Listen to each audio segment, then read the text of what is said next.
All right, everyone. How are we doing? All right, so it is time for our annual Cult Classic Trivia Contest. Could we get some house lights up, please? Thank you. Oh, everyone's so gorgeous. All right, so here's how this will work. We will ask a question and you will shout out an answer. The first two people to get questions right will go head to head and they will become finalists. Both people will win a prize, but one person will win the glory of being able to call themselves a Cult Classic Trivia Master. And we have made the questions much harder this year. Thank you for bringing your A game last year. All right, so let's do it. Please wait until the end of the question to shout out your answer. All right, y'all. Yep, Teresa. The prologue to Little Shop of Horrors references a date in September in which the human race suddenly encounters a deadly threat to its very existence. This date is different for the movie and the stage show. Name both dates and the corresponding medium. No one. Did we make it too hard this year? I have like 10 questions. Anyone want to take a guess? 13th of September. Wrong. Anyone else? September 27th. Wait, I heard 21st? 21st of September. What medium was that, sir? I believe that is the stage show. Yes. Now, what was the movie date? You got like, what, 30? 25th? No, but so close. 27th. 31st. No, so close. We are going to move on. It's to the 3rd. Yes, so now you know. Question number 2. Okay, Carrie, one of the biggest flops in Broadway history, was significantly rewritten for its off-Broadway revival. The song, The World According to Chris, featured in tonight's concert, is one of the new songs. What song did it replace from its Broadway counterpart? I make them too hard this year. No guesses? What was the open-ended question? It is Don't Waste the Moon is the answer. All right, we are moving on to all our alternative questions. First one. This actor has a special tie to a TV show that was recently rebooted on Netflix. He played Xana in the 2003 New York cast of Xana Jones. Name that actor. Ben Platt. Bradley Redford. Not Ben Platt. What? How old was Ben Platt in 2003? Yeah! What is your name? John? Hi, John. All right. Second question. We have one more finalist spot.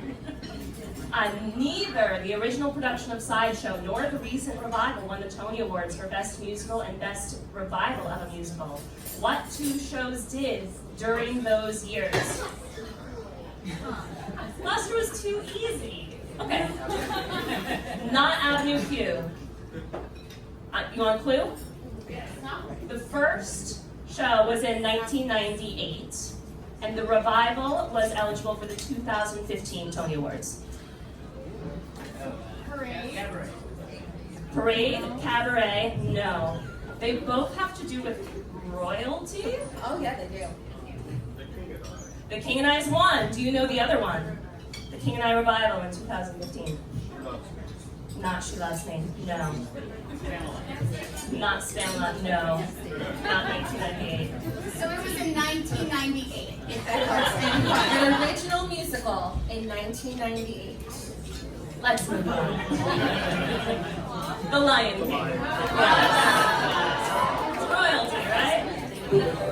All right. Alternative question number something. In Shock Treatment, Brad and Janet return home to Denton, which has been turned into a TV production. Everyone in town are crew members, actors, or participants in the live studio audience. When Brad loses the game show that he and Janet are on, he is cast in a dramatic reality series that takes place in a mental asylum. Name the title of this reality series. Or name the title of the game show that they were in. I know at least one person here knows Shock Treatment. No guesses?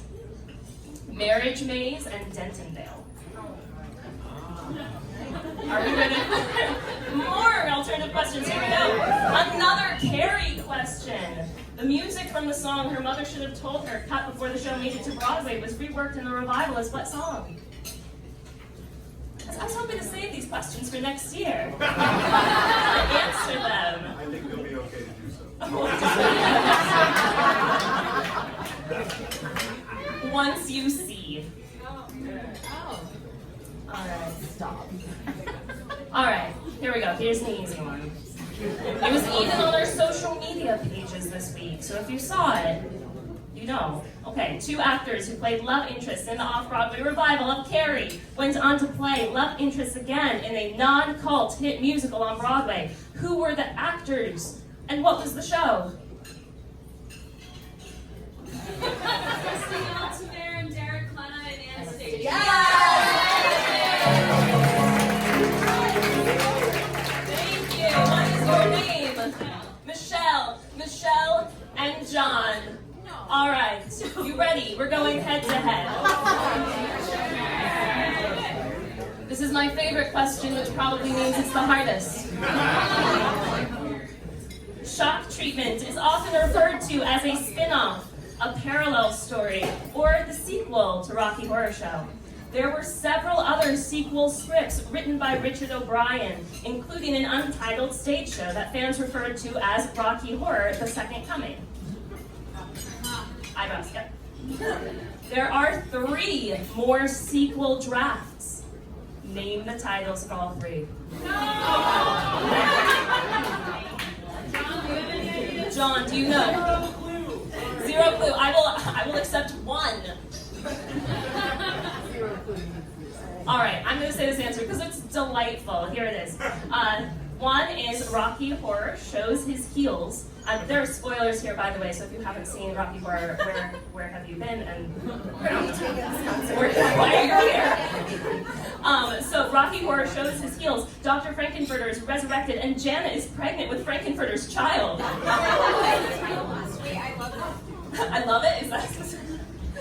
The next one is The Brad and Janet Show, which eventually became Shock Treatment, and Revenge of the Old Queen. This story takes place on the planet of transsexual in the galaxy of Transylvania.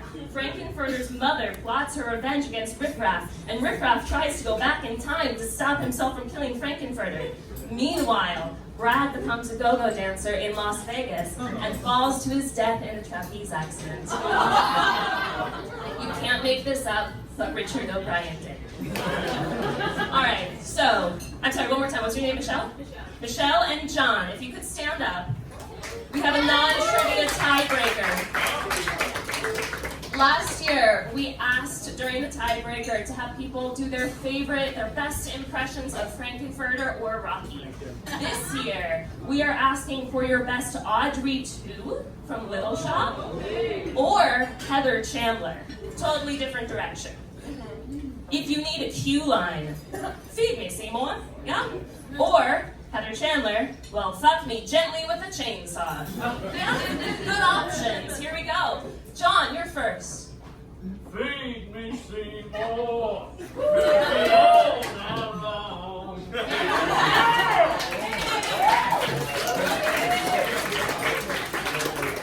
Michelle, we got a problem. You got a bone to pick? I don't remember the rest of the words. That was good. It was intense. I liked it. All right. As we did last year, we are going to let you decide who wins.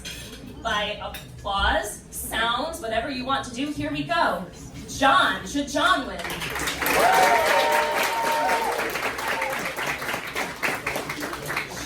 Michelle, why are you clapping? All right, here we go. Order Michelle.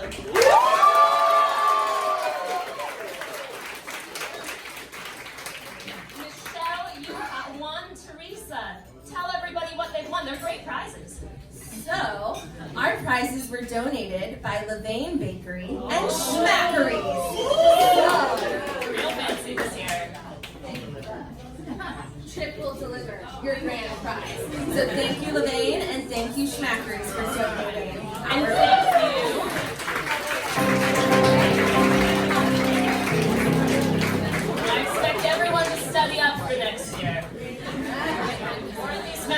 those answers. Isn't that innocent questions?